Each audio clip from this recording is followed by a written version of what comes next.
Panels పెట్టుకొని current bill ఆదా చేసుకుంటూ డబ్బులు సంపాదించండి. SRK green energy.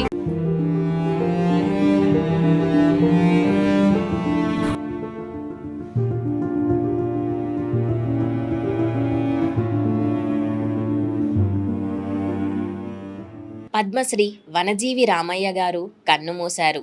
ఏప్రిల్ 12 శనివారం తెల్లవారుజామున గుండెపోటుతో రామయ్య గారు తుది శ్వాస విడిచారు. దరిపల్లి రామయ్య వృక్షో రక్షితి రక్షితః అన్న సిద్ధాంతాన్ని త్రికరణ శుద్ధిగా ఆచరించాడు. మొక్కలను బిడ్డల వలె పెంచారు. ఇంటి పేరునే వనజీవిగా మార్చుకొని కోట్లాది మొక్కలకు ప్రాణం పోశారు. జీవితాంతం మొక్కలు నాటి పేరు తెచ్చుకున్నారు. 1,000కి పైగా మొక్కలు నాటి సరికొత్త చరిత్ర సృష్టించారు. ఆయన సేవలకు గాను 2017లో కేంద్ర ప్రభుత్వం రామయ్యను పద్మశ్రీ పురస్కారంతో సత్కరించింది. పద్మశ్రీ వనజీవి రామయ్య గారు కొంతకాలంగా అనారోగ్యంతో బాధపడుతున్నారు. ఈ క్రమంలోనే ఖమ్మంలోని తన స్వగృహంలో ఈయన ఉదయం మరోసారి అస్వస్థతకు గురయ్యారు. దీంతో ఆయనను ప్రభుత్వ ఆసుపత్రికి తరలించారు. అయితే అక్కడ చికిత్స పొందుతూ ప్రాణాలను కోల్పోయారు.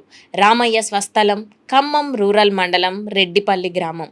మొక్కల పట్ల ఆయనకున్న ప్రేమతో మొక్కల ప్రాధాన్యం తెలిపే బోర్డులను తాను అలంకరించుకొని నిత్యం పర్యావరణ పరిరక్షణకు పాటుపడ్డారు. 50 ఏళ్లుగా అలుపెరగకుండా విత్తనాలు చల్లుతూ మొక్కలు పెంచేందుకే ప్రయత్నించారు. వేసవిలో విత్తనాలను సేకరించి తొలకరి రాగానే వాటిని ఆయా ప్రాంతాల్లో చల్లుతూ ఉండేవారు మన వనజీవి రామయ్య గారు. ఇలా 120 రకాల మొక్కల చరిత్రను అలవోకగా అతను చెప్పగలరు. తాజాగా తెలంగాణ ప్రభుత్వం 6వ తరగతిలో వనజీవి గురించి పాఠ్యాంశంలో కూడా చేర్చింది. 3 కోట్ల మొక్కలు నాటాలన్నదే తన లక్ష్యమని వనజీవి రామయ్య గారు ఎప్పుడూ చెప్తూ ఉండేవారు. రామయ్య మృతి పట్ల ముఖ్యమంత్రి రేవంత్ రెడ్డి గారితో సహా పలువురు ప్రముఖులు సంతాపం వ్యక్తం చేశారు.